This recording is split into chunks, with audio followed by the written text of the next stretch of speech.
sir, most humbly, very, very Good warm, morning, everyone. How are you? a very, very warm welcome to you. So just looking at you, I become whatever I am. I become even better. It becomes See, that's what we're going to talk today. Unity in diversity. See, what I have, you may not have or sport.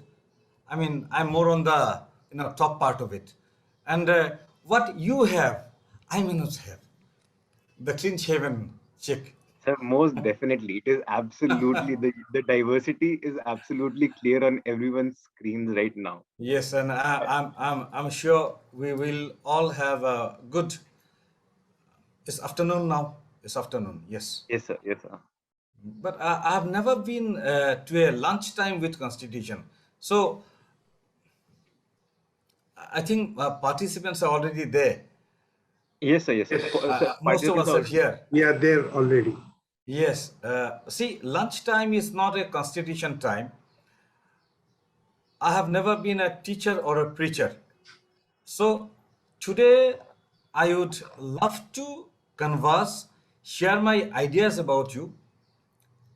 See, Constitution of India, for that matter, is not a subject which can be, I believe, taught. Uh, is there in English language? Is there in Hindi language too? Is there in other regional scheduled languages of India? If you want, you can read. But I would love to share with you the ethos part. Let there be 12 noon. So, again, we're all very excited and actually looking forward to how exactly Constitution plays out in the minds of such so enlightened people as yourself. And so, again, sir, the time has started. So if with your permission, sir, I would most humbly seek to introduce you very briefly. Please. And sir, also at the same time, so this is a very small family of young advocates and legal professionals. Everyone is a learner. So and also, sir, you are quite famous throughout the country, but more I so didn't know and that. a lot in the I, northeast, sir. no, So I you didn't have know. I very didn't know. Vivek, I mean, it's a news to me. It's a news to me, and I take it as a compliment. Thank you. so most definitely it is. So someone who suggested to me, who is definitely a very respected senior of mine, and who is how do I say so? Who's again so a very accomplished person in themselves, and they have communicated to me that they are very good friends with you. So for your class, they have written the introduction, and they mentioned to me that it needs to be a surprise. So I'm going to say it, what I'm going to read it out, and I hope that it is something which is absolutely fine. And also at the same time, I request that if there may be any mistakes at my end, and that's most humbly that Not at considering all. We my we life we that we are in a group. We are in a family. There is no mistake. There is no. yes, sir. Please, please continue. Hi and welcome everyone to today's class.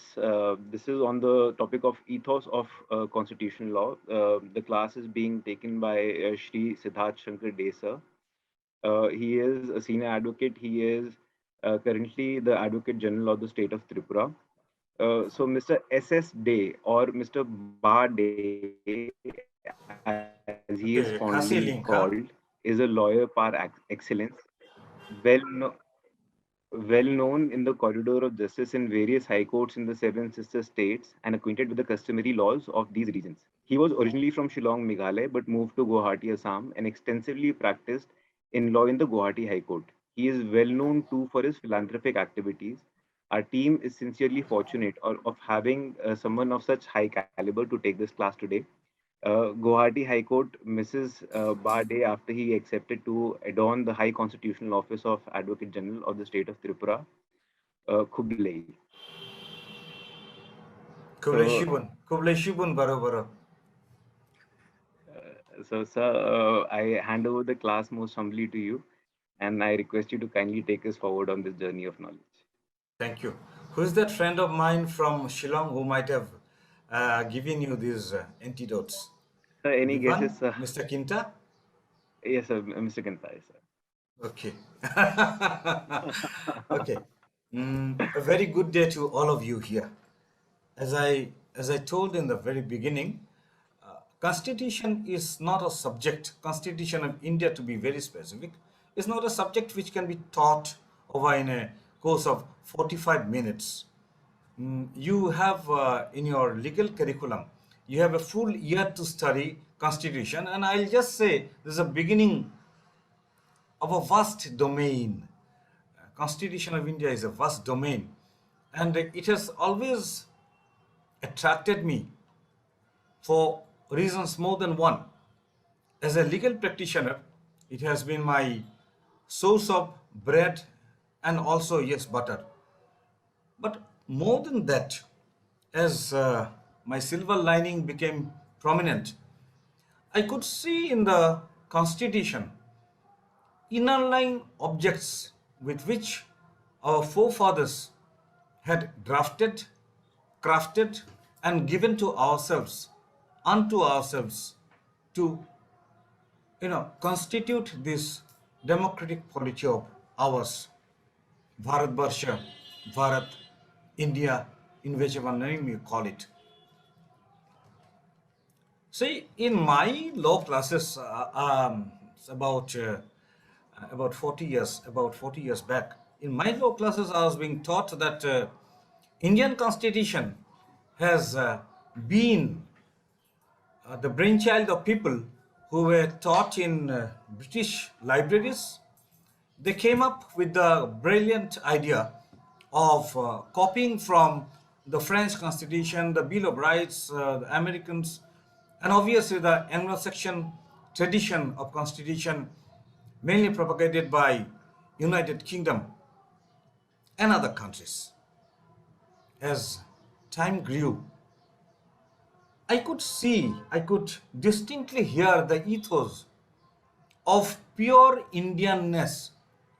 Pure Indianness means the specific particular culture that we have inherited for thousands of years from our forefathers.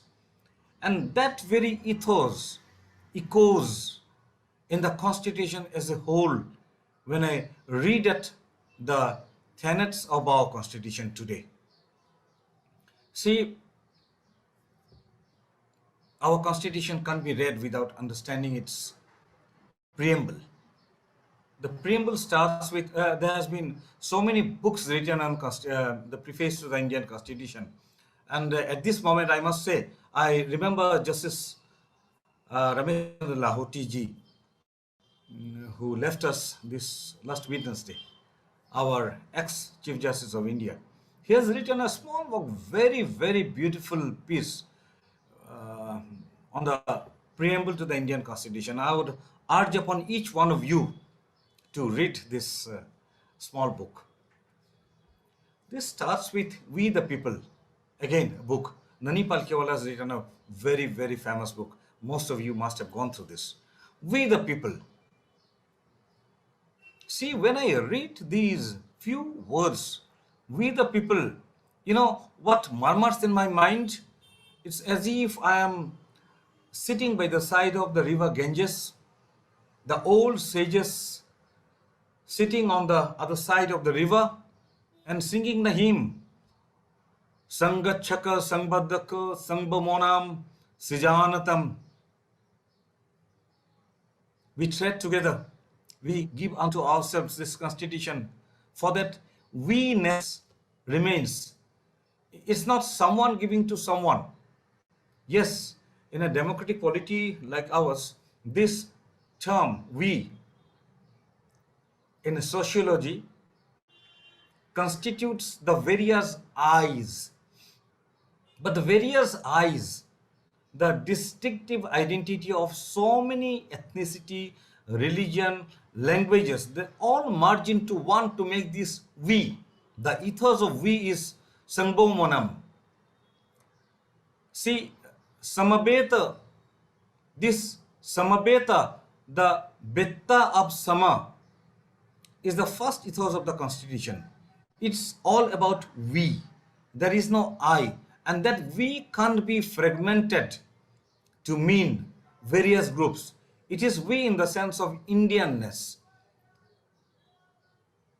See, we move on to the main part of it. Chapter 3, fundamental rights. Just look at fundamental rights, how we have coined fundamental rights. Fundamental rights are there in almost each of the constitution of the modern world. We basically start from Article 12 to mean on whom the constitutional and fundamental rights can be enforced. We move on to 13 to understand what is a law. Then we start from 14. See, I had always a dream when the constitutional monarch left us, or we got rid of the constitutional monarch.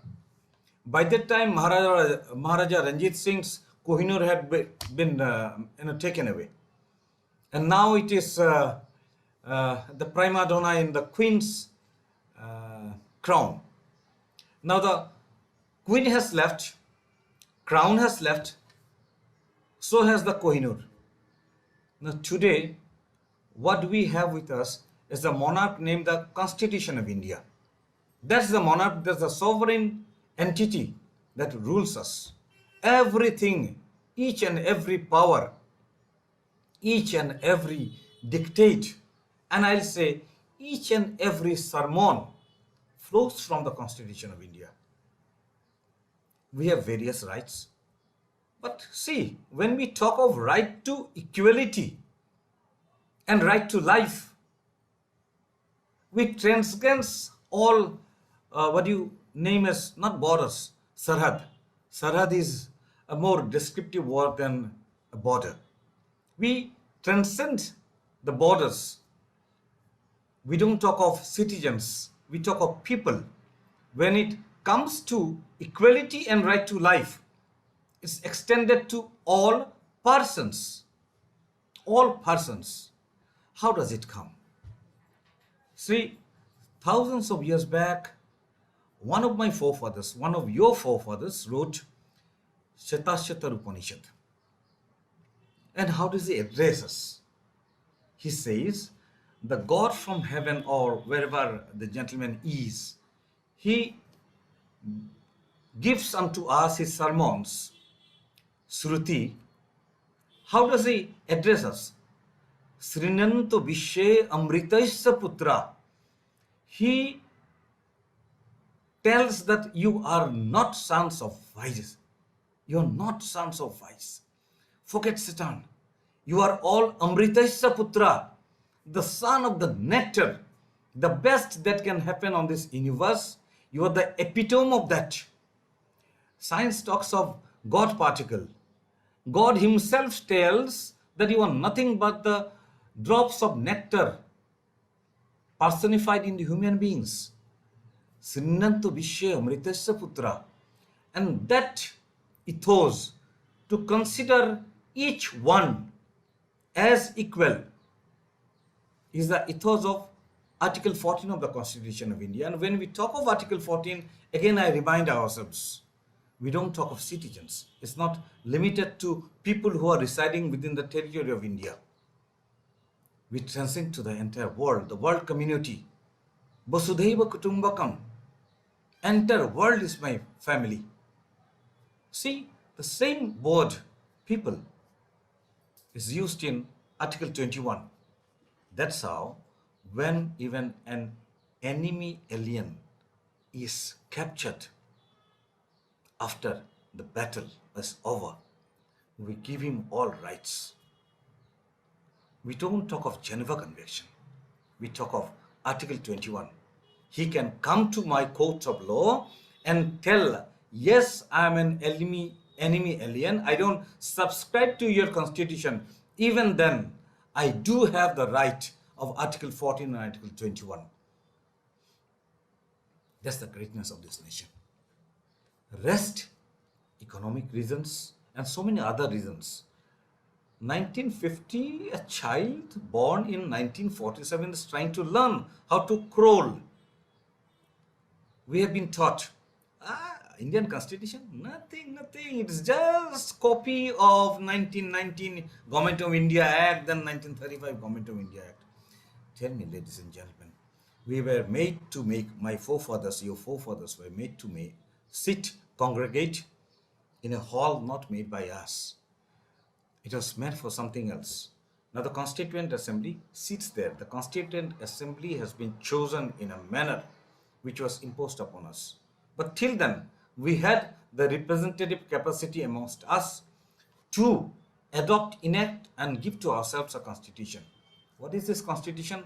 We decide what will be the future course of this nation when it comes to administration of the nation. We have given up to ourselves three major domains, three major planes: executive, legislative, judiciary. Now, see, unlike many countries, till date we don't have a collusion or collision between or amongst these three. You might say there has been instances where judiciary had to remind the legislature or the executive about their rights. Yes, Supreme Court has been made the guardian of this constitution by the constitution makers themselves. The legislature had made the Supreme Court its guardian. Supreme Court, you must remember so many cases. Say, Representation of People's Act, Section 32, Section 33A, how Supreme Court had to come to salvage the democratic ethos of this country, to bind down each and every aspirant in a electoral fray, to disclose his identity. My right to information cannot be infringed even by the parliament.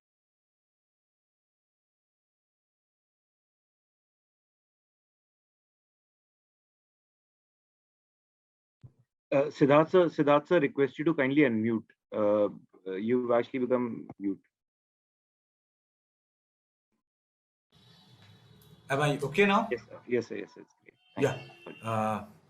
Now, see, it's more of contradiction to progress, to learn, to act in cohesion rather than friction. We don't have any watertight compartments between and amongst judiciary, legislature, and executive. We all have been running in cohesion for last more than 70 years.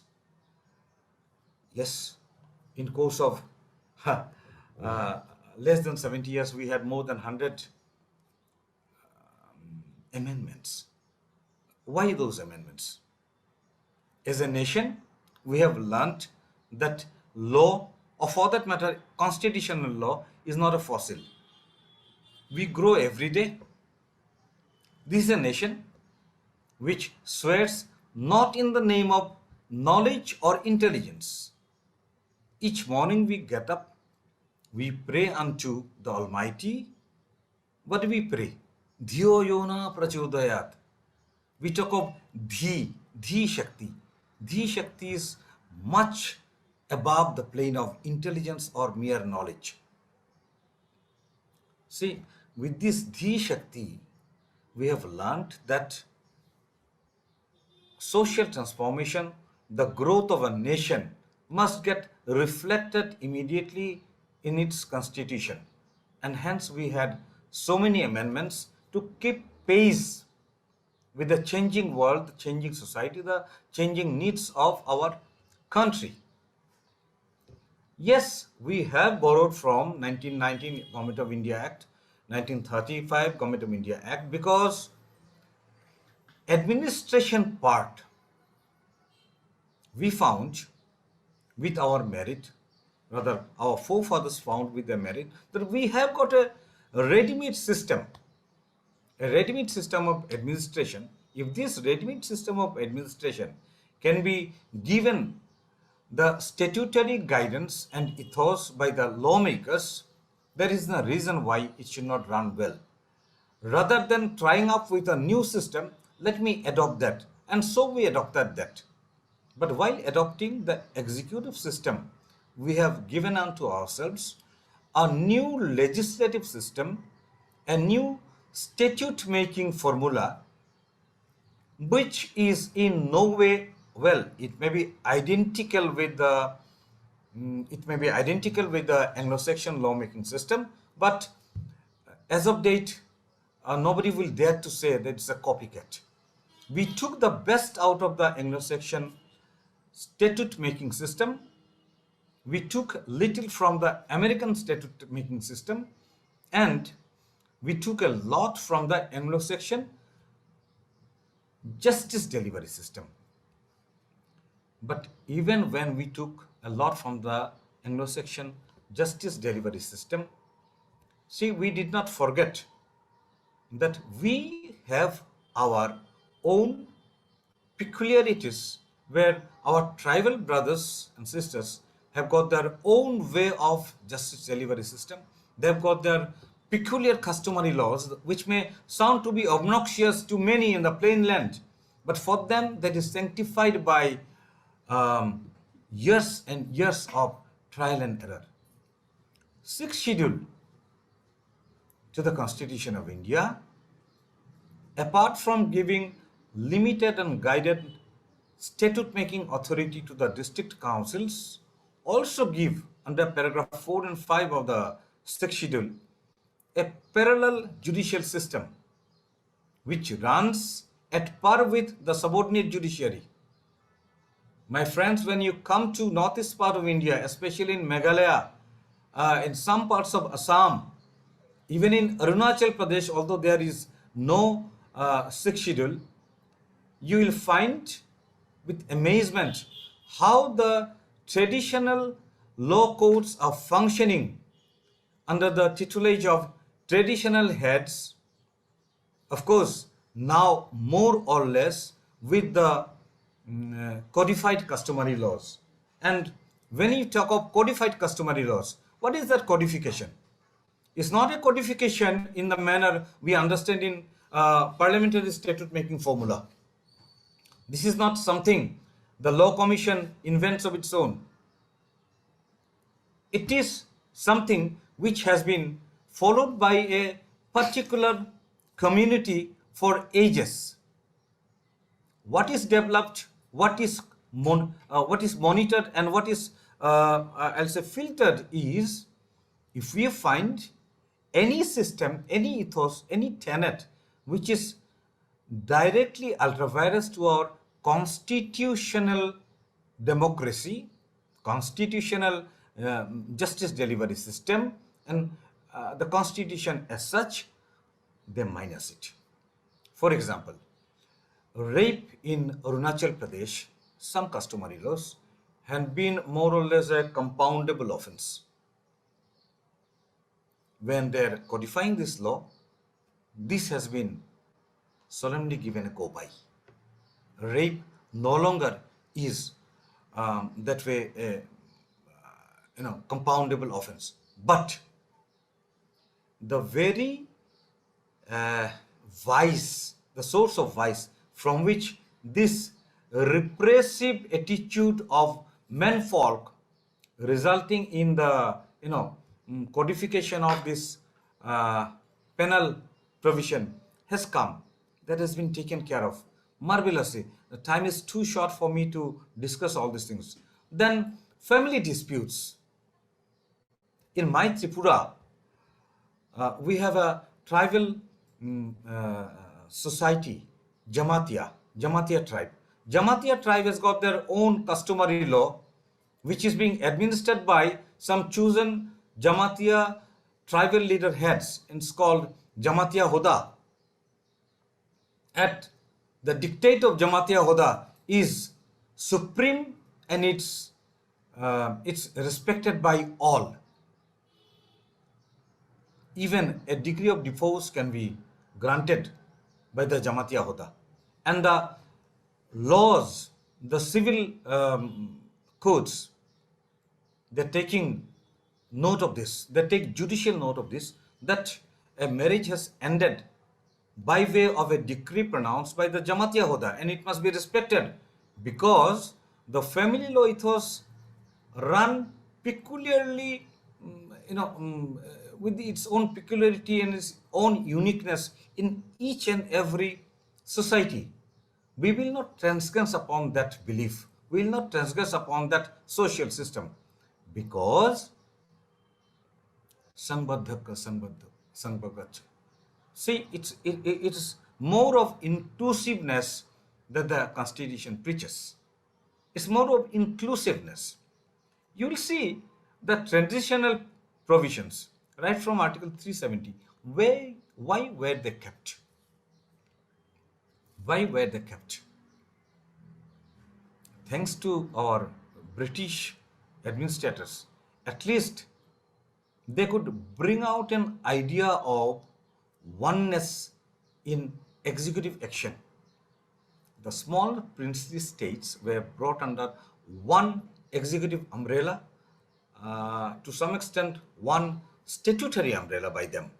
But in spite of that, 1947 saw dissensions which threatened the unity and integrity of this country, which which our forefathers, for which our forefathers had laid down their life.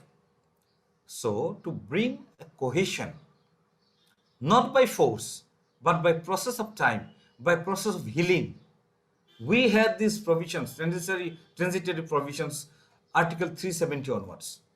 Now, when Article 370 was taken for a ride, I use the word very consciously. When Article 370 was taken for a ride for, I'll say, extra constitutional benefits, we knew as a nation how to deal with this situation. There has been other transitory provisions, most of which has become redundant. You see, in 1949 itself, we didn't have the means to do many things for the nation, but we had the sagacity to dream some of the directive principles of state policy. While framing directive principles of state policy, the constitutional framers told that please don't go to court to enforce them. Nonetheless, this nation has graduated to take up the ethos from the directive principles of state policy. And you look at Article 243 today, how panchayat, how municipality, how the local self-governments have been energized, and they've been given guided administrative and executive, even to some extent, statute making powers, taxation powers. See, federalism and unitary system, these are bookish theoric knowledge. Our growth of nation with the ethos of this constitution shows how we have employed it in day-to-day nation building process. Even yesterday, right from 1970, the panchayat laws started coming up in states. We have got two-tier formula, three-tier formula. Ultimately, with 243, we have given a shape to the panchayat institutions and some constitutional safeguards to the panchayat institutions. What is the main ethos? Devolution of power at the grassroots. Devolution of power at the grassroots. Now, consider all these with the framework of 7th schedule to the Constitution of India. Ultimately, it's a society governed by law, and supreme law being the Constitution of India. Look how the three lists have been created. Till date, we don't have any major amendment to 7th schedule. We have added, but nobody has told why this power has been given to, but for some political parties. The political parties have told all these things outside the assembly, but when they return within the assembly, they never speak of this. See, nobody has questioned the lawmaking authority of central government or devolution of some power restricted to state government, or even 254 read with the concurrent list. And even when there were, I'll say, minor frictions, minor doubts, Supreme Court came ready and resolve the issue. Right from a case coming from my parent state, Athiavari, Athiavari case, and so many other cases. Even in taxation domain, Dunlop, Ganon Darkani, all these. See, the ethos part, that it is a constitution made by us, given unto ourselves, to regulate how we, in our best wisdom, run our society, our country. That ethos has not been broken. See, I was talking of the sixth schedule. You have the state, you have the parliament, executive formula is also well written. Yes, we have copied largely from UK system, but that king can do no wrong. That formula has been given a go by. Although some had some doubts about it, right from Shamsher Singh's case, probably in 1964, the immunity part of the governor has been taken care of. To what extent he and his actions are immune to judicial scrutiny, I think the latest law on this subject also probably comes from northeast region, Arunachal Pradesh, Kalikapul's case. What is the name? I've forgotten the name. I've forgotten. But it's a case from Arunachal Pradesh, where governor's power under 166 and other has been explained. The ethos is the king can do no wrong is not accepted. It's only one authority which cannot do any wrong. It's the Constitution of India. Everything flows from the Constitution. We don't have any other monarch. We don't have any other sovereign. Under the Constitution, we have got, again I come back, the parliamentary system, the state assembly system. You see, side by side, 5th schedule and 6th schedule speaks of a third parallel system. 6th schedule in my part of India has got great lawmaking capacities. Great lawmaking capacities. The limited and guided constitutional rights of self-determination has been conferred upon the minor tribes of Northeast region. Why? Because the uniqueness of these tribes must be maintained within the framework of the Constitution, so that the vibrance of the nation is never lost. The majority races, the Tamils, we know how to safeguard our language or culture is by now very strong. The Telugus, they know it's very strong. Kannars, Punjab, Bengal, Assam, we know, Rajasthan, we know. We have graduated to save our culture, our language from the onslaughts of others. But the small tribes of Northeast region, some tribes of other tribal areas, they are, if not in microscopic minority, they are still they're yet to graduate to really save themselves from the verge of being run by others. See, the verge of being run by others, it's always a question we don't see in the light of overrunning. See, there's a social process. The big engulfs the small. There's a social process. This is a social process of evolution, which is there in the entire world, in all communities. But in spite of that, we had devolved a peculiar system by which, even by way of merging into one great ocean of Indianness, the small races, tribes can maintain their own uniqueness, own vibrance, and own ethos. That's how we run our country. We the people.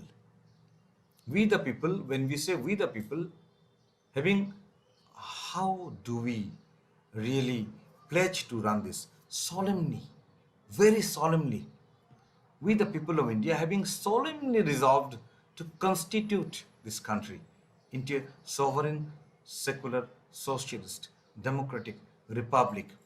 All the ethos of a modern day welfare state engrafted into 5 words.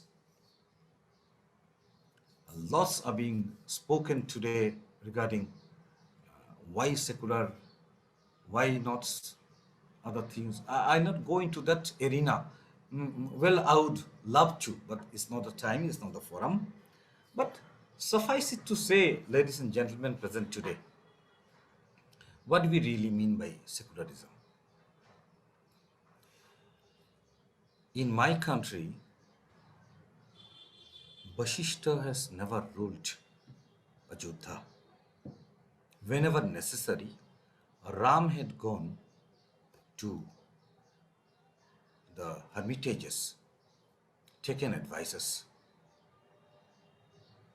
Chanakya has given Chanakya Niti, but had never taken a post.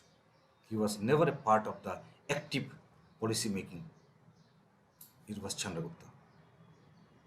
In my country, there are many domains where the head of the force is not a decision maker. It's not the executive which makes the decision.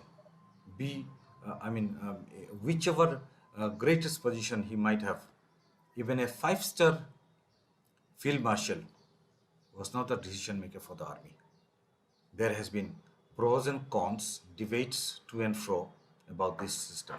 But see, this is a nation which, in spite of its own contradictions, have lived cohesively. We, minus some very, very fragmented cries of secession, have not seen secession in that sense which Russia has seen, which other countries have seen, and which they are facing today. The cries of Ajadi, Ajadi have been lent to ears by people who corrected themselves to say that Ajadi has got its own definitions. No, Ajadi can't have a definition. Ajadi is a word, it's a concept. Either you understood it rightly or you never understood it. But in spite of all these small slogan shouting, I'll say, this country has lived in the present constitutional system very cohesively, very unitedly, and the moment there were threats of any aggression, be it from the neighbors, be it from within, we knew how to deal with it, and we have very, very successfully managed to keep ourselves united as a nation. All these ethos come down from constitution. I can't read, rather none of us can read 392 articles today to understand what is a constitution. But when we, like most of us, when you have silver linings prominent on your domain, you'll slowly see this constitution is nothing but the codification of the ethos which has kept this country united even at the hand of onslaughts, invasions for last 2 centuries. We have embraced even the invaders. That's the greatness of this nation. I think my time is my time up. My time is 12:38. See, I have told, I really didn't know how to how to part with you my feelings about the ethos part of the Constitution of India. Constitution is one, constitutional law is another domain. It comes, constitutional law is more in the, see, constitution is in all domains of our polity, but the constitutional law is not present in all the domains as such. That's my personal belief. That's how I understand the term constitutional law. And then the ethos part of the constitution. Uh, do we go into the discussion part? Um, so so very, very intriguing and very actually spellbound, sir. I think everyone is spellbound right now. Whoever is there, whoever is listening, they're all. There might be two reasons for being spellbound, I can tell you. One is noontime is not a time when you speak of Constitution of India. So we have other alibis to keep ourselves spellbound, meaning thereby we don't speak at all. But I believe So, some of my friends will interact. so I'm quite sure that there is, sir. Actually, what you've spoken about, those are things which have a lot of, I would say, question value for everyone in their minds. But I am actually quite keen to see what people are able to ask. Though I really don't think that because all of these topics today, sir, they have become so. Um, how do I say? I, where the line where they become, where it goes political, where it goes to so many other aspects. For a normal person, for a lay person to understand, it becomes very difficult. And how the treatment is meted out, it is absolutely different. So I think people it's very great though to obviously hear about these things. And so with respect to the ethos, definitely thank you so much for having had taken us across such a wide variety and such so broadly with respect to the entire aspect of it. And sir, I want to, so I'll ask my first question. In the meanwhile, I'll ask everyone to kindly please share your questions in the chat box or raise your hands, or you can ask sir directly. It's a wonderful opportunity. It's a great time. As sir said, we are doing something unique by discussing constitutional law in the on a Sunday afternoon. So it's absolutely a great time. So, with respect to my one query which we had, so with VGK sir, also sir, we discussed the sixth schedule to the Constitution of India with special reference to Meghalaya. So there was a certain few questions which arose, which actually are obviously which were just continued, and it's really great that we have the opportunity of continuing them with you. And it's I wish that he was also here. It would have actually turned into a discussion itself. So, though I'll ask him also in the meanwhile whether if he can join. So, with respect to this, sir, so what are the advantages of the sixth schedule with the northeastern states have felt so far? Thank you. Yes, that's a very relevant question. See, sixth schedule was engrafted in the constitution. It was an unknown system. Sixth schedule is something which is unique to the constitution.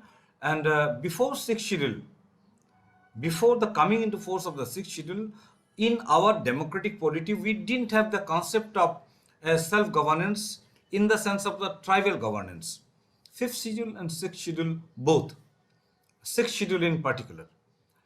See, the first advantage is when you in the state assembly make a law, it cannot be territory specific, it has to be state specific. But tribes, as you know, in Meghalaya, there are for the purpose of sixth schedule, it has been divided into three tribes: Khasis, Jaintias, and Garos. A state can't make a state can't make a law from Khasis. A state can't make law only for Garos.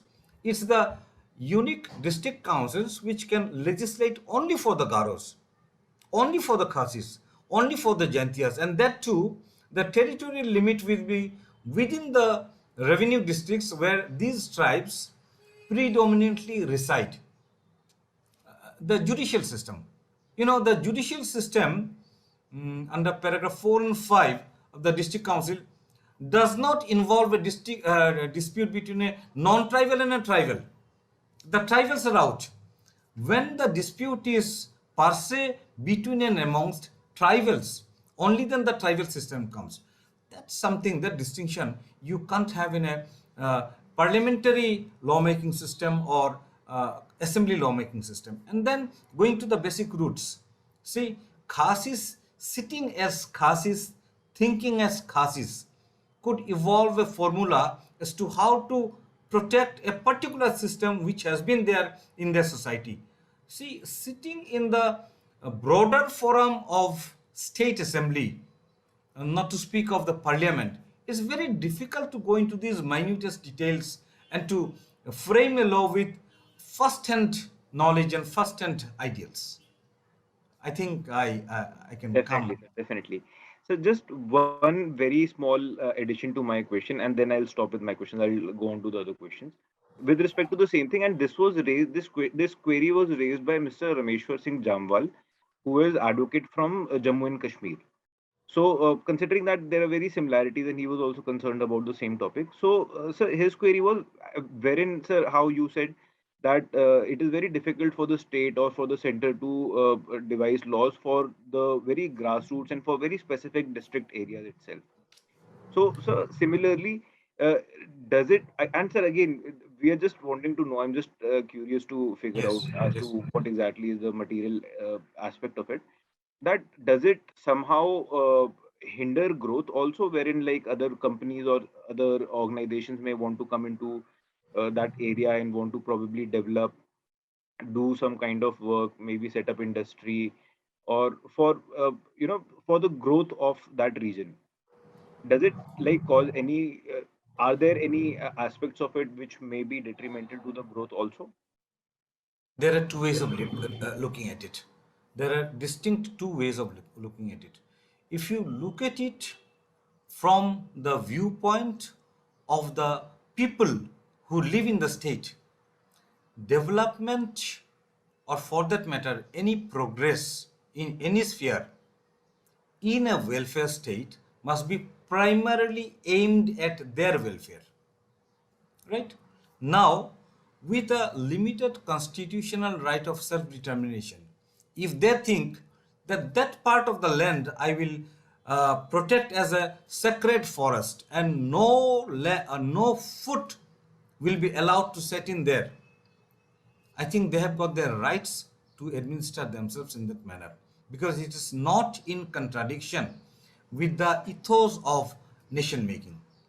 If they desire not to part way with the land so as to make it a concrete jungle, they've got their rights to do so.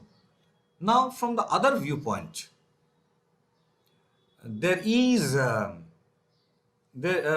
mean, Northeast India in particular is very rich in many minerals. Question is why they are not being exploited in manner which the mainland thinks to be proper.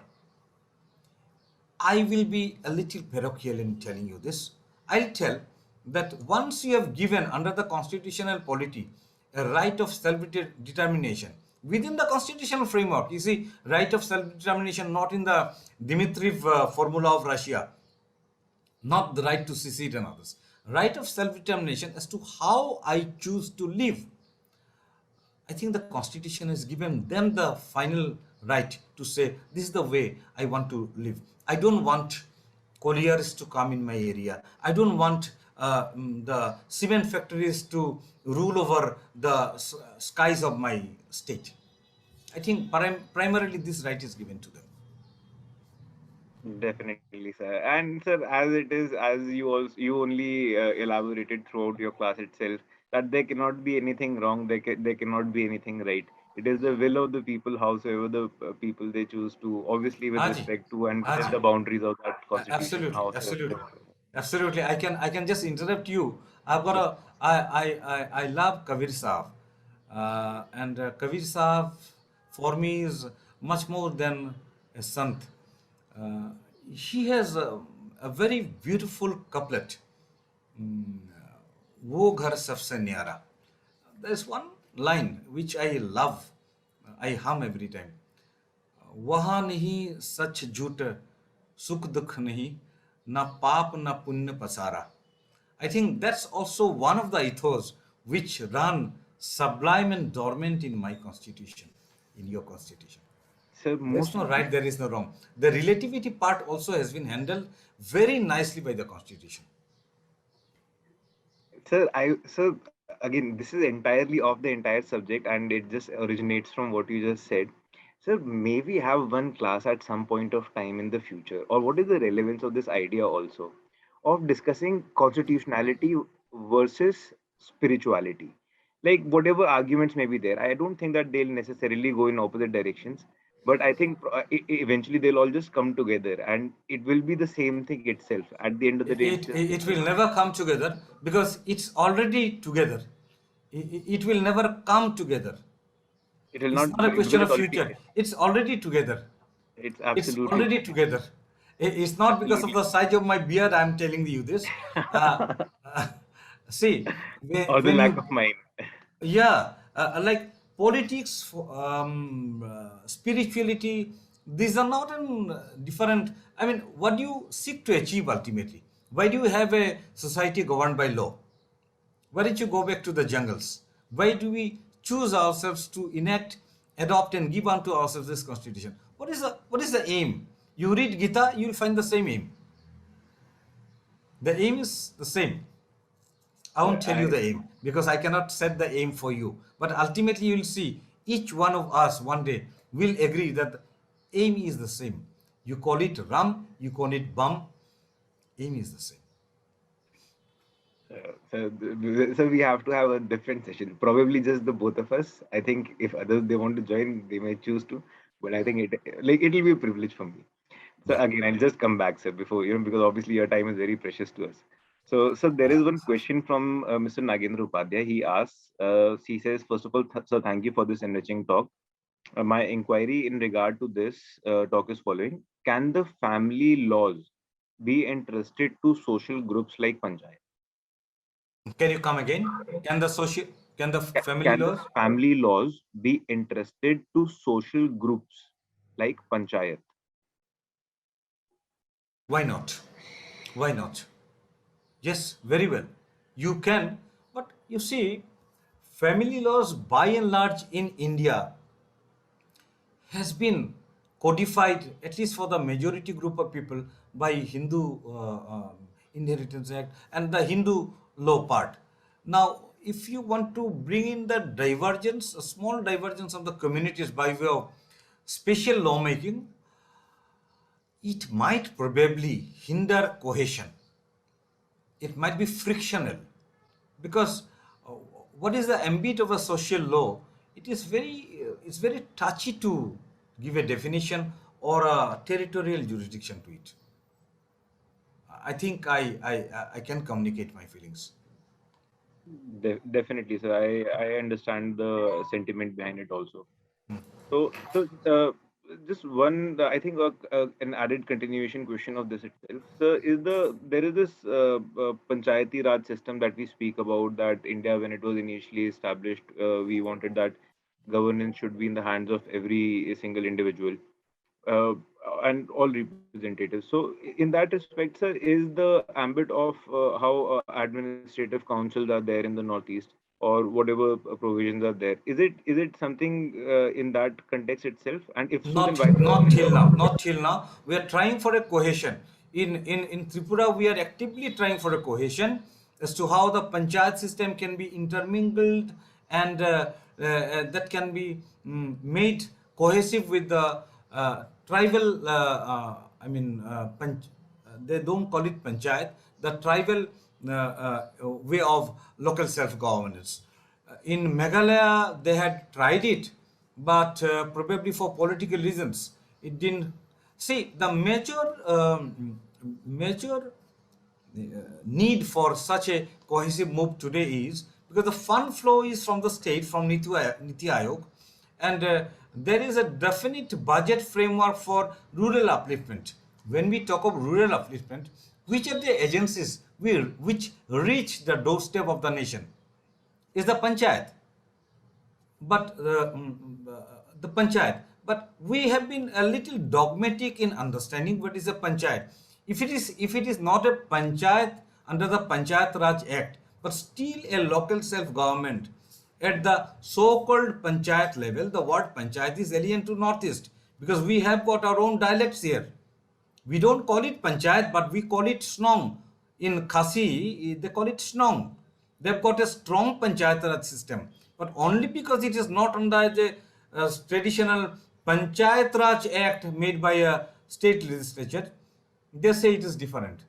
I don't find any difference between the Panchayat Raj system and the tribal way of local self-governance.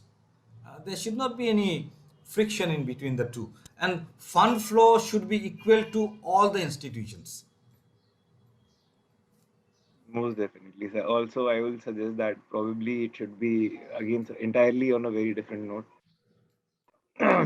What do I say, sir? It's been very enlightening, very enriching, and to be honest, sir, I just do not want this conversation to end. It is very, how do I say? It's very good, very enriching, as Nagendraji very rightfully said. He also says thank you. That means he must have gotten his answer. And so, most definitely, so this aspect of what you've just touched upon, that the word in itself is unknown to the region because panchayat word does not exist over there. There is a different word for it. And same is for everywhere. All differences arise primarily because language is different everywhere. Absolutely, absolutely. So, I will just add one sentence. yes, sir. See, the ethos part of my afternoon today had been not to teach anyone anything. It's not a classroom. I've never been a teacher or a preacher in my life. What I would aspire, not wish, I would aspire is if these 45 minutes of talks, if these 45 minutes of talkativeness can evoke some questions in our mind, I think that unending process of advancement by of thee it starts. We must put questions to ourselves, and that is the sole ethos of my words today. Thank you so very much. It Good has afternoon, been. sir. Sir, good afternoon. Your Very good speech was afternoon. marvelous, absolutely thought-provoking, and even absolutely believe that Constitution is mother of all laws. Very few people like you are so conveniently explain and uh, show us what is Constitution. Really, I would like to hear you once again. Beautifully conducted, extempo, non-stopping, absolutely flawless. Thank you very much on behalf of all the. God bless you, sir. Sir, pranam to all of you. Pranam to all of you. Thank you. So, Pranam. Thank you so very much.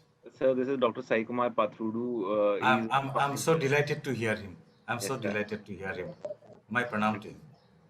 Most definitely, sir. And sir, from on behalf of all of our participants, I most humbly extend a very gracious thank you to you, sir. We're very grateful to you for having had taken your time out today, for having had conducted this class, having had addressed us. And so it's how do I say, sir? Everyone is very deeply appreciative of this fact that so how you have shared this knowledge, just not the knowledge you have shared, but also how you have very you made it very simplified, and you've made, I think you've definitely, sir, as you said, you've put that question in everyone's mind. I'm humbled at your company. It has been my pleasure. It has been my privilege to be with you this afternoon. Thank you so very much. Definitely, sir. Jai Hind. So with your blessing, sir, He is not a teacher, Kesha. He is a guru.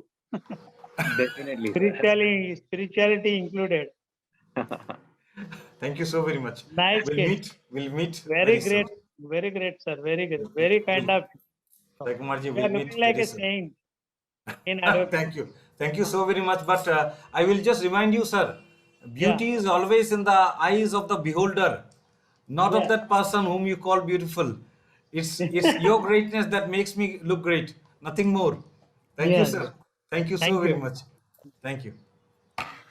So thank you so much, sir. With your permission, sir, we'll close the class for today. So because I know for sure that they will the questions will just keep on coming, but My only thought is that I have to respect your time. And sir, I really swear, I pray that there will be an opportunity which you will give to us, probably wherein we can I, actually sit I, and I would love to. I would love to. Please demand it from me. I would love to. I would definitely. love to be with I you. love that thought. I love that word, sir. Please demand. Please I will demand it demand. from me. I will Please demand. demand it Most from me. definitely. Thank Thank you. you so much. Thank you so